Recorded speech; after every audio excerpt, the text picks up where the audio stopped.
मेरे लाल, तू कैसा है? मैं तेरी माँ हूँ, वही माँ जिसकी गोद में तूने सबसे पहला सुकून महसूस किया था। आज मैं तुझसे कुछ कहने आई हूँ। ये सिर्फ शब्द नहीं, तेरे जीवन की अग्नि परीक्षा का उत्तर है। जब तू टूटा, जब तू अकेला था, तब मेरी छाया तुझ पर थी। तूने सोचा कोई चमत्कार हुआ, पर वो मैं थी, तेरी माँ काली। अब तेरे भीतर की आग जाग चुकी है, तेरी आत्मा का सामर्थ्य उठ चुका है। जो लोग तुझे गिरा हुआ समझते थे, अब उन्हीं की आंखों में तेरा भय है। जिन्होंने तेरा मजाक उड़ाया था, अब तेरी ताकत से कांप रहे हैं। बच्चे, जब भी तू थक जाए, बस मेरी ओर देख लेना और कहना, माँ, मैं अभी हारा नहीं। यही वचन तुझे फिर से खड़ा कर देंगे। अब समय बदल चुका है। तेरी किस्मत, तेरे शत्रु, कोई भी तुझे रोक नहीं सकता। तेरी आत्मा की अग्नि अब संसार को रोशन करेगी। पर ध्यान रखना, तेरे आसपास कुछ चेहरे हैं जो मुस्कान में जहर छिपाए बैठे हैं। उनसे दूर रहना, क्योंकि जो तेरे मन में अशांति लाते हैं, वे ही तेरे सबसे बड़े शत्रु हैं। मेरे बच्चे, अब जो भी घटेगा तेरे हित में होगा। तेरी मेहनत रंग लाएगी, तेरे कष्टों का अंत होगा। तू मेरे संरक्षण में है। अगर तुझे यह संदेश मिला है तो समझ ले, अब परिवर्तन की शुरुआत हो चुकी है। तेरे जीवन में कुछ अद्भुत आने वाला है। मुझ पर विश्वास रख और मेरे आशीर्वाद को स्वीकार कर। तेरे जीवन में प्रकाश ही प्रकाश होगा। संयम और साधना की शक्ति मेरे हाथ में है, झपमाला और कमंडल, जो तुम्हें यह याद दिलाते हैं कि साधना और श्रद्धा से ही हर लक्ष्य प्राप्त होता है।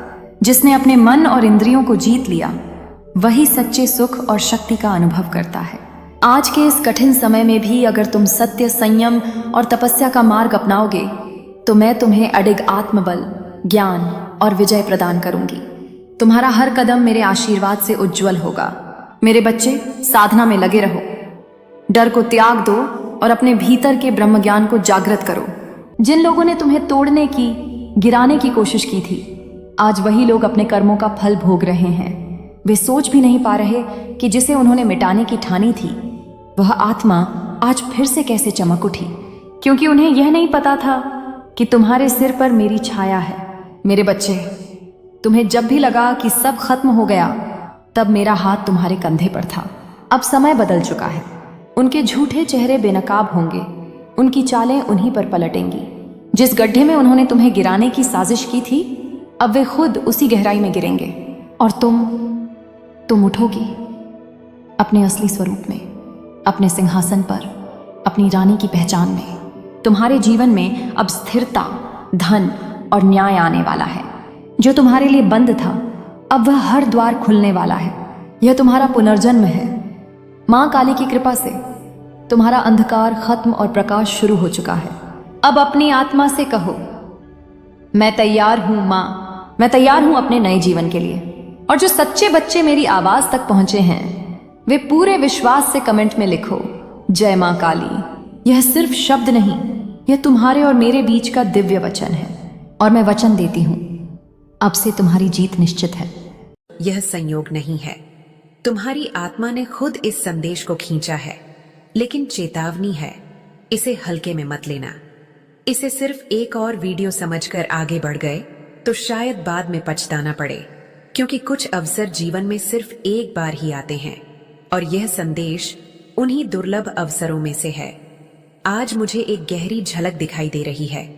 तुम्हारी जिंदगी के मंच पर कुछ लोग लौट कर आने वाले हैं। वही लोग जिन्होंने कभी तुम्हें दिल से स्वीकार नहीं किया, जिन्होंने तुम्हारे खिलाफ षड्यंत्र रचे। उनकी नफरत साधारण जलन नहीं थी, बल्कि एक जहर थी जो उनके पूरे अस्तित्व में भरा हुआ था। तुम्हारी मुस्कान उन्हें चुभती थी, तुम्हारी तरक्की उनकी नींदें हराम कर देती थी। उन्होंने तुम्हारे लिए जाल बुने, बातें तोड़ी मरोड़ी, तुम्हारी छवि को गिराने की कोशिश की। अकेले तो उनमें हिम्मत नहीं थी। एक दिन राधा रो रही थी। कृष्ण ने पूछा, किसने रुला दिया मेरी राधा को? राधा ने कहा, लोग कहते हैं तुम मेरे नहीं हो। कृष्ण ने उसके आंसू पोंछकर कहा, राधे, संसार को क्या मालूम कि हम एक ही आत्मा के दो रूप हैं। राधे कृष्णा।